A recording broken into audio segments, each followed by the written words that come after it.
The town of Havenwood was cuffed to the wrist of a slow-moving river, a place where time didn't so much pass as it did fray at the edges. Elias Thorne was one of its frayed edges. At 78, his body was a roadmap of a life lived in labor and loss.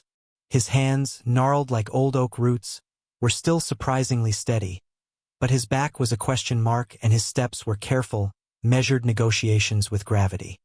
Most people in town saw him as a relic. They'd watch him walk from his small, tidy home to the local diner, a ghost in a faded flannel shirt, and murmur amongst themselves. "There goes old Thorne," one might say, still puttering around another, a younger man with ambition in his eyes and impatience in his heart, once remarked loud enough for others to hear. "He's an old, useless man." A drain on the town's spirit, the words, carried on the breeze, found Elias, but he gave no sign he'd heard them. He had learned long ago that the cruelest judgments were often born of ignorance, and reacting to them was like trying to patch a shadow. His wife, Eleanor, had been gone for a decade. Her absence was a silence that filled every room of their small house. To combat it, Elias worked. He was a handyman, a mender of things. His workshop, a converted shed behind his home, smelled of sawdust, oil, and the faint, sweet scent of aging wood. He didn't work for money, not really. He charged little and often nothing at all for his repairs. He worked because the clean, honest logic of a well-made joint or a perfectly sealed seam was a comfort. It was a language he understood. One crisp autumn afternoon, he was on his knees on the porch of a small rental house at the edge of town. A young woman named Sarah lived there with her 5-year-old son, Leo. She was a single mother who worked 2 jobs and whose smile was perpetually tired. A rotten floorboard on her porch had finally given way, leaving a dangerous, splintered hole. "I can't pay you much, Mr. Thorne," she had said, her voice thin with worry when she called him. "Maybe not until next week." "Don't you worry about that," Elias had replied, his voice a low, gentle rumble. "A boy needs a safe place to stand. I'll be over." He worked for 2 hours, his movements slow but deliberate. He didn't just replace the one board. He checked the joists beneath, reinforcing one that was starting to soften. He sanded the edges of the new plank until it was smooth as polished stone, ensuring no stray splinter could ever catch a small, bare foot. Sarah brought him a glass of lemonade, her gratitude a warm and palpable thing. "You're a lifesaver, Mr. Thorne. Truly." Elias merely nodded, wiping sweat from his brow with the back of a calloused hand. "It needed doing," he said simply. He saw the relief in her eyes, the way her shoulders relaxed for the first time that day. He didn't see the future. He didn't see the invisible thread he had just woven, a thread that would soon pull the entire town's attention toward him. He just saw a broken thing made whole, and for him that was enough. As he packed his tools, 2 men from the town council walked by, deep in a conversation about budget cuts. They glanced at Elias on his knees, then at each other, a shared look of dismissal passing between them. He was just the old man, fixing a bit of wood. Unimportant. Elias went home, his body aching in a familiar way. He ate a simple dinner of soup and bread, the silence of the house his only companion. He thought not of the councilmen or their silent judgment, but of the smooth, clean grain of the new pine board and the look of relief on a young mother's face. In the quiet ecosystem of his life, this was a good day. A month later, the sky fell on Havenwood. A storm, born of a malevolent churn in the Gulf, clawed its way inland and tore through the town with a fury that felt personal. Trees that had stood for a century were ripped from the ground. Roofs were peeled back like tin can lids. When the rain finally stopped, the town was a landscape of wreckage and grief. The worst of the damage was to the old Carnegie Library, the town's heart. Its slate roof had been savaged, and water was pouring into the attic, threatening the town's historical archives. Generations of births, deaths, and deeds stored in brittle, leather-bound books. The town's mayor, Daniel Croft, a man in his 40s who had returned to his hometown after a career in the city, called an emergency meeting. The estimate from the nearest city's roofing company was astronomical. The town's emergency fund wouldn't even cover half of it. Despair settled over the council room like a damp shroud. "We'll have to move the archives," the town clerk said, her voice trembling. "Store them in the high school gym. But the moisture damage is already done." It was then that Sarah, who worked part-time as an aide to the clerk, spoke up. Her voice was hesitant, small in the face of so much official anxiety. "Mr. Thorne," she said. "Elias Thorne. He's very good with his hands. He fixed my porch. He didn't just patch it. He made it stronger than it was before." One of the councilmen who had seen Elias that day scoffed. "Sarah, with all due respect, we're talking about a historical structure, not a porch step. We need a professional, not an ancient handyman." But Mayor Croft, his face etched with stress, looked at Sarah. He saw the sincerity in her eyes. "What's the harm in asking?" he said, his tone weary. "We're out of options." They found Elias in his workshop, sharpening a set of chisels. He listened patiently as the mayor explained the situation. He didn't offer grand promises. He simply put down his tools, put on his old, worn coat, and said, "I'll take a look." At the library, Elias ignored the anxious chatter of the council members below. He climbed a ladder to the roof, his movements surprisingly agile. He spent nearly an hour up there in the cold wind, examining the shredded slate, the exposed timbers, the way the water was channeling into the building. When he came down, his face was grim but composed. "The main trusses are sound," he said, his voice carrying in the hushed air. "But the sheathing is torn to pieces. It's a big job. The professionals are right about that." He paused, looking not at the mayor, but at the library itself, as if it were a wounded soldier. "But I can seal it. A temporary fix, but a solid one. It'll hold through the winter. Give you time to raise the funds." He explained his plan. It wasn't modern. It involved canvas, tar, and a complex system of battens and bracing that would distribute the weight and create a waterproof seal. It was an old-world solution, born of necessity and ingenuity. The council was skeptical, but the mayor, looking at the quiet confidence in Elias's eyes, gave him the go-ahead. For the next 3 days, Elias worked from dawn until dusk. He refused any help at first, his focus absolute.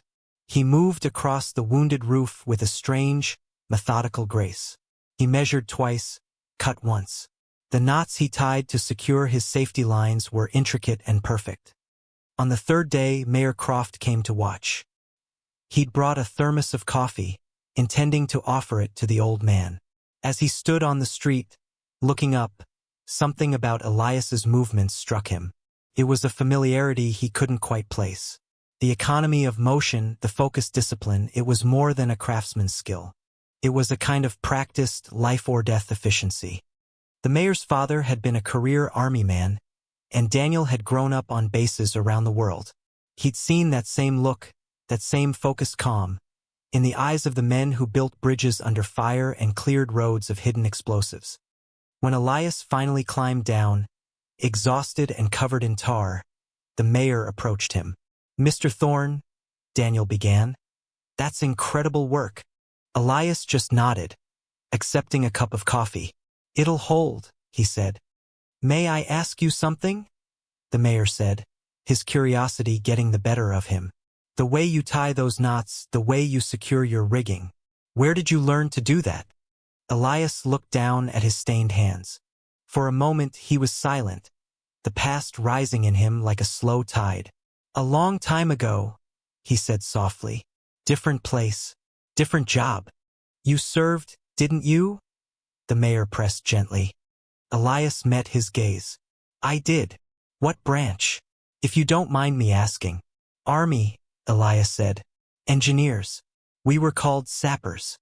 The word hung in the air between them. Sappers. The elite combat engineers.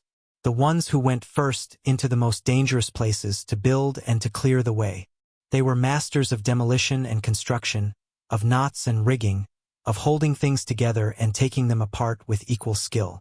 The men who saved infantry platoons by building a pontoon bridge overnight, or who disarmed a complex trap with nothing but a pair of pliers and an unshakable nerve. Mayor Croft felt a profound sense of awe, and then a wave of shame for his town, for himself.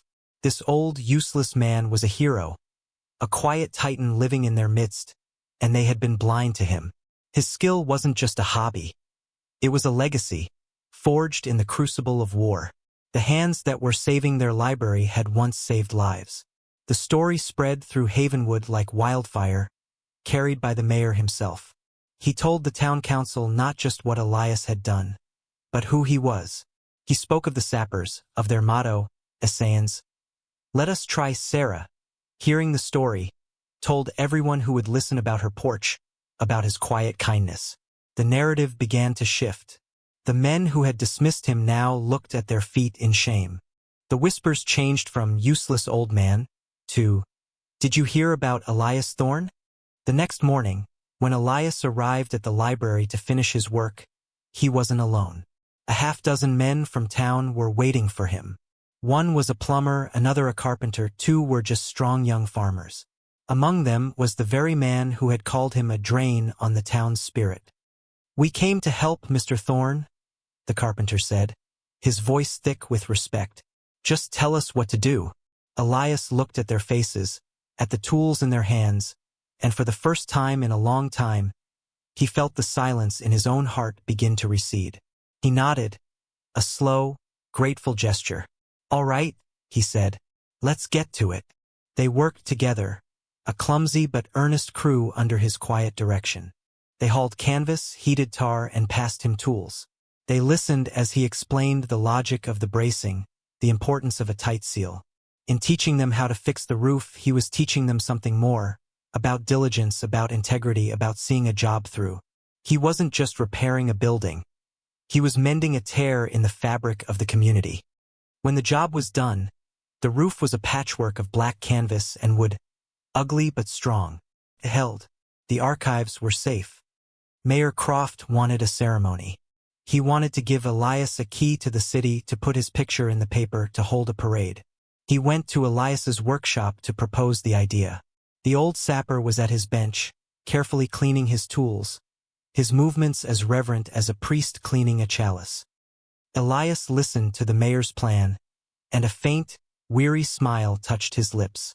Daniel, he said, using the mayor's first name for the first time, I appreciate the thought. I truly do. But that's not for me. I just fixed a roof. He looked around his workshop at the half-finished projects, the smell of wood and oil. This is my place. The noise. It's not for me. The mayor understood. Public glory would be a burden, not a reward. Elias Thorne's honor was a quiet, internal thing. It didn't need a stage. So he arranged a different kind of recognition. A few days later, the mayor returned to the workshop. He wasn't alone. With him were Sarah and her son Leo, the town clerk, and the men who had helped on the roof.